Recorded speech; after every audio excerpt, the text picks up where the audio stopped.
ওকে, তাহলে এখন হচ্ছে আমরা কি করব, পর্যায় সারণীর বাম থেকে ডানে এবং একটি গ্রুপের উপর থেকে নিচে এই আয়নীকরণ শক্তির মান কিভাবে পরিবর্তিত হয় সেটা নিয়ে এখন আমি আলোচনা করব। ঠিক আছে?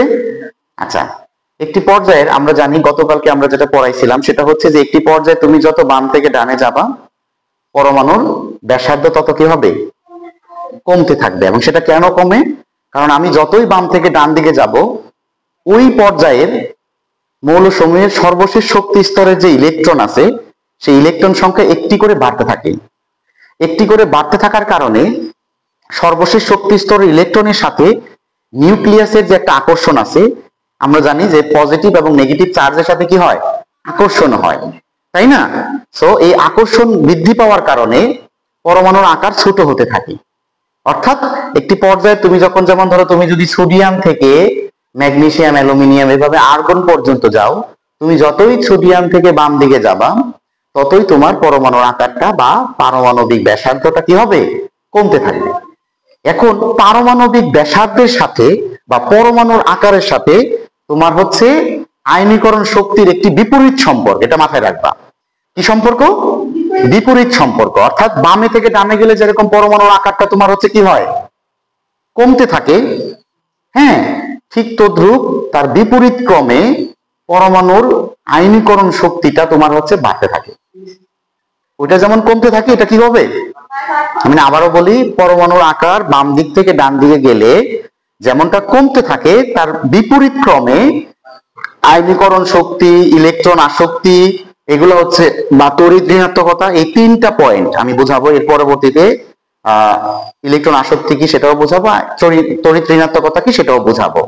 এই তিনটা পয়েন্টই হচ্ছে তোমার মাথায় রাখবা পারমাণবিক আকার বা পারমাণবিক ব্যাসার্ধের সাথে বিপরীত সম্পর্ক।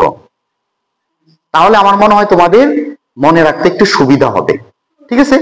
এখন আসবা যে কেন আয়নীকরণ শক্তিটা বামে থেকে ডানের দিকে গেলে তোমার হচ্ছে কি হয়, বাড়তে থাকে, কেন বাড়ে সেটা আমি এখন বোঝাবো।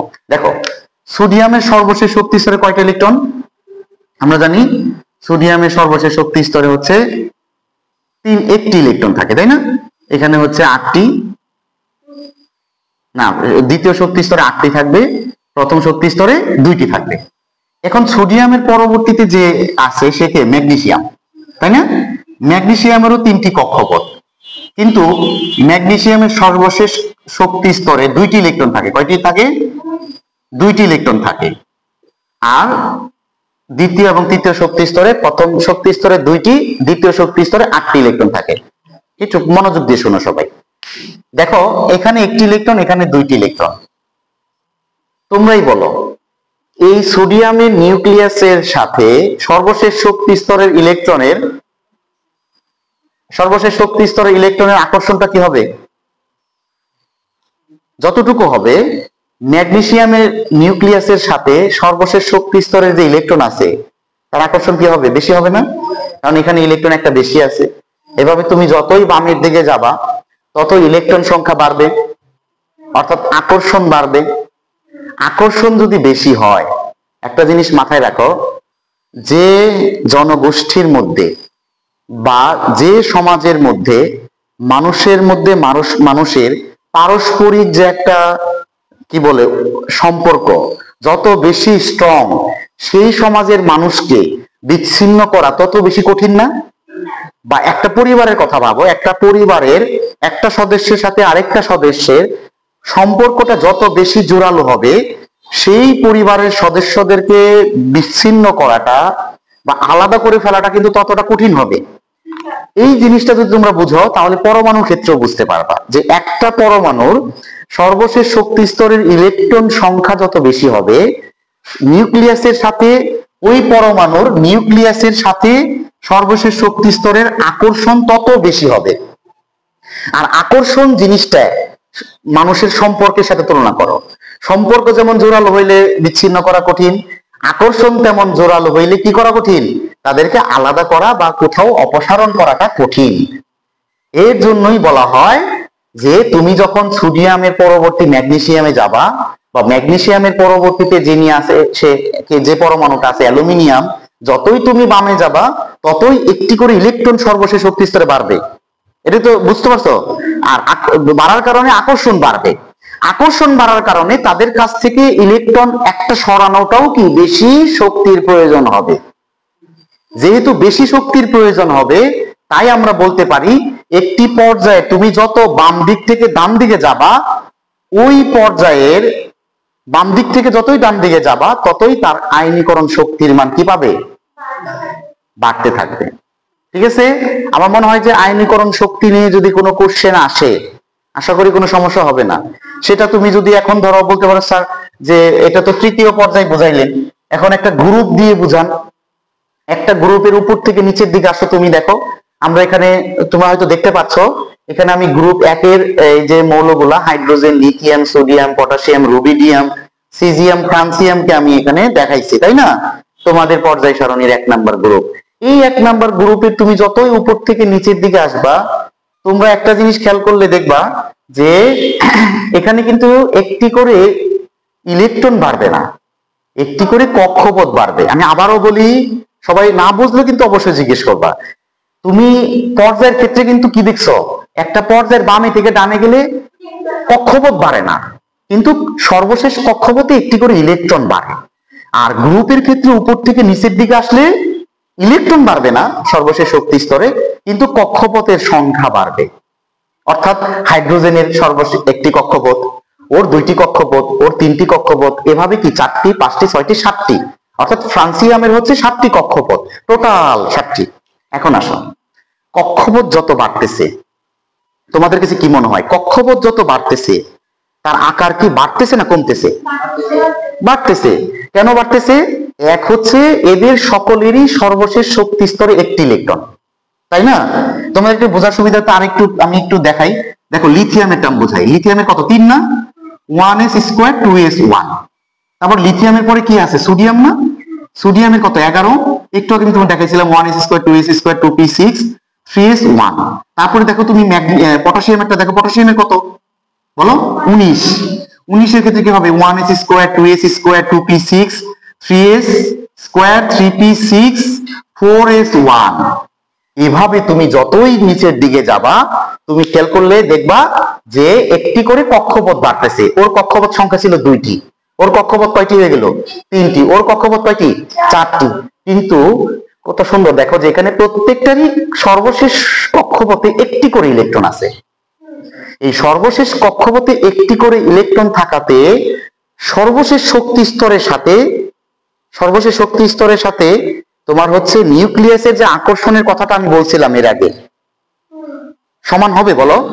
সমান হবে না। কেন বলো দেখি? যদিও এদের সর্বশেষ শক্তি স্তরের ইলেকট্রন সংখ্যা সমান, কিন্তু কক্ষপথ তো সমান না। অর্থাৎ মনে করো আমি তুমি সোডিয়াম আর পটাশিয়াম দিয়ে বোঝাই, সোডিয়ামের কক্ষপথ কয়টি? 3টি। পটাশিয়ামের কয়টি? 4টি। 1 2 3 4। তাহলে তুমি দেখো তো নিউক্লিয়াস থেকে এই সর্বশেষ শক্তি স্তরের দূরত্ব পটাশিয়ামের থেকে সোডিয়ামের কি কম। অর্থাৎ একই কথা, সোডিয়ামের থেকে পটাশিয়ামের সর্বশেষ শক্তি স্তরের যে দূরত্ব নিউক্লিয়াস থেকে পটাশিয়ামের বেশি, আর সোডিয়ামের কি কম। সোডিয়ামের সর্বশেষ শক্তি স্তর কয়টি ইলেকট্রন? ওরও কয়টি? কিন্তু আকর্ষণের ক্ষেত্রে আকর্ষণটা প্রবল কোথায় বেশি হবে? আকর্ষণটা কোথায় বেশি হবে বলো দেখি? না, সোডিয়ামের ক্ষেত্রে। সোডিয়ামের নিউক্লিয়াসের সাথে সর্বশেষ শক্তি স্তরের আকর্ষণের পরিমাণটা কেন বেশি বলো? ওর থেকে কেন বেশি? কারণ ওর দূরত্ব কম। দূরত্ব যত কম, ইলেকট্রনের সাথে নিউক্লিয়াসের আকর্ষণের মাত্রাটা তত বেশি না? আর দূরত্ব যত বেশি, আকর্ষণ তুলনামূলক কি তত কম। এখন তুমি বলো, যেখানে আকর্ষণের মাত্রাটা কম সেখান থেকে ইলেকট্রন সরানোটা কি সহজ হবে না কঠিন হবে? এদিকে তাকাও, ইলেকট্রন সরানোটা কি সহজ হবে না কঠিন হবে? যেহেতু আকর্ষণের মাত্রা কম হইলে সেখান থেকে ইলেকট্রনটা সরানো কি হয়ে যায়? সহজ হয়ে যায় তুলনামূলক ভাবে। তাই আমরা বলতে পারি একটি গ্রুপের যতই উপর থেকে নিচের দিকে যাওয়া যায় ততই তাদের আয়নীকরণ শক্তির মান কমতে থাকে। তাহলে কি বুঝলা তোমরা? শেষ কথা যেটা, পর্যায়ের ক্ষেত্রে বামে থেকে যত ডানে যাবা ততই হচ্ছে তোমার আয়নীকরণ শক্তির মান বাড়বে। Very good. আর যতই তুমি একটা গ্রুপের ক্ষেত্রে উপর থেকে নিচের দিকে আসবা, আয়নীকরণ শক্তির মান কমবে, কারণ ওর দূরত্ব বাড়তেছে। দূরত্ব মানে কক্ষপথ বাড়তেছে, দ্যাটস মিন দূরত্ব বাড়তেছে। দূরত্ব বাড়তেছে, দ্যাটস মিন আকর্ষণ কমে যাচ্ছে।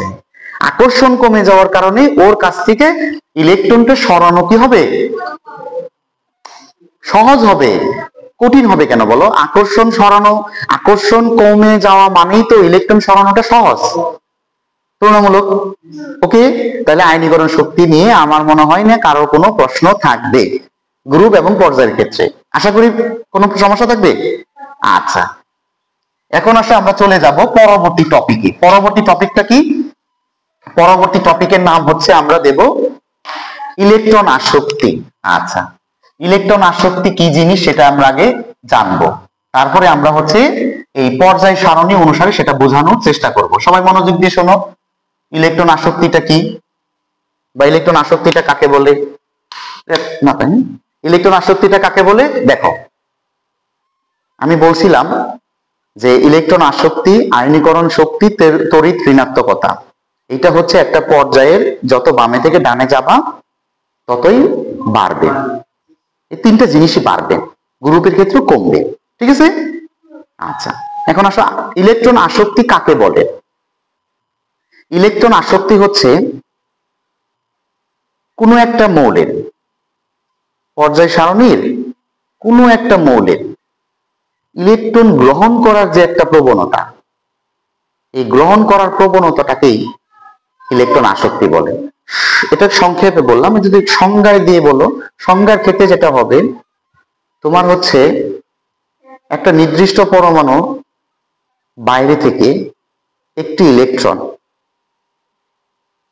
তোমার ওই পরমাণুর মধ্যে আনতে যে পরিমাণ শক্তি শোষিত হয়, যে পরিমাণ শক্তি শোষিত হয়, মনে রাখবা আনতে গেলে শক্তির শোষণ হবে, আর ত্যাগ করতে গেলে শক্তির বিকিরণ হবে, মানে শক্তির প্রয়োজন পড়বে। কথা বুঝছো? একটা ইলেকট্রন তুমি হচ্ছে এতক্ষণ কি বুঝলা, যে একটা ইলেকট্রন তুমি সরায় ফেলছো, অপসারণ করে ফেলছো তার সর্বশেষ শক্তি স্তর থেকে। আর এখন কি করতেছো? ইলেকট্রন তুমি বাইরে থেকে আনতেছো কোথায়? পরমাণুর মধ্যে। এনে কি করতেছো? তাকে অ্যানায়নে পরিণত করতেছো। কিসে পরিণত করতেছো? অ্যানায়ন। যেমন দেখো, তুমি খেয়াল করো, ক্লোরিন একটি পরমাণু না? ক্লোরিন যদি একটি ইলেকট্রন গ্রহণ করে সে ক্লোরাইড আয়নে পরিণত হয়। কেন? কারণ তার মধ্যে ইলেকট্রন ছিল 17টি, একটি ইলেকট্রন গ্রহণ করার কারণে তার ইলেকট্রন হয়ে গেল 18টি। তার মানে সে এখন আর নিরপেক্ষ চার্জে নাই, সে এখন নেগেটিভ চার্জ বিশিষ্ট একটি আয়নে পরিণত হয়েছে। এই আয়নে পরিণত করতে যে পরিমাণ শক্তি নির্গত হয়, কি হয়? এখানে আবারও বলি, শক্তি কিন্তু এখানে হবে না, মানে শক্তির এখানে প্রয়োজন পড়বে না, বরং শক্তি উৎপাদন হবে, শক্তি নির্গত হবে। আমি আবারও বলি, শক্তি এখানে শোষিত হবে না, শক্তির এখানে প্রয়োজন পড়বে না। আয়নীকরণ শক্তির ক্ষেত্রে শক্তির প্রয়োজন পড়তো, এবং সেটাকে আমরা কি দিয়ে বুঝাইছি? ডেল এইচ প্লাস চিহ্ন দিয়ে বুঝাইছি। আর ইলেকট্রন আসক্তি হচ্ছে শক্তির, অর্থাৎ শক্তি এখানে নির্গত হবে, উৎপাদন হবে, শক্তির এখানে প্রয়োজন পড়বে না। বুঝতে পারছো তো? সোজা কথা, শক্তির প্রয়োজন পড়ে না ইলেকট্রন আসক্তির ক্ষেত্রে, আর আয়নীকরণ শক্তির ক্ষেত্রে শক্তির প্রয়োজন পড়ে। কথা বলছো তো? কারণ কোনো প্যাচ লাগতেছে? আমার মনে হয় বুঝতে পারছো সবাই। এখন আসো, শক্তির প্রয়োজন পড়লে সেটাকে আমরা বলতেছি আয়নীকরণ শক্তি। শক্তি যদি নির্গত হয় সেটাকে আমরা বলতেছি ইলেকট্রন আসক্তি। ইলেকট্রন আসক্তি কিভাবে বাম থেকে ডানে গেলে, পর্যায় সারণীর বাম থেকে ডানে গেলে কিভাবে পরিবর্তিত হয় সেটা আমরা দেখব। দেখো, তুমি জানো যে সোডিয়াম থেকে শুরু করে আমি যতই আর্গনের দিকে যাব ততই আকার কি হবে? ছোট হবে, এবং একটি করে ইলেকট্রন বাড়বে সর্বশেষ শক্তি স্তরে। আচ্ছা দেখো তো, তোমরা এখানে খেয়াল করো, ক্লোরিনের সর্বশেষ শক্তি স্তরে ইলেকট্রন কয়টি থাকে বলো দেখি? ক্লোরিনের সর্বশেষ শক্তি স্তরে ইলেকট্রন থাকে 7টি। কয়টি থাকে? 7টি, তাই না? দ্বিতীয় শক্তি স্তরে 8টি, তাই না? 1 2 3 4 5 6 7 8। প্রথম শক্তি স্তরে কয়টি? 2টি। এখন ক্লোরিনের এই পাশে কি আছে? সালফার। সালফারে তাহলে কয়টি ইলেকট্রন সর্বশেষ শক্তি স্তরে বলো দেখি? 6টি। Very good. তার পাশের জন্য কি আছে? ফসফরাস। ফসফরাসের সর্বশেষ শক্তি স্তরে কয়টি থাকবে? 5টি। এভাবে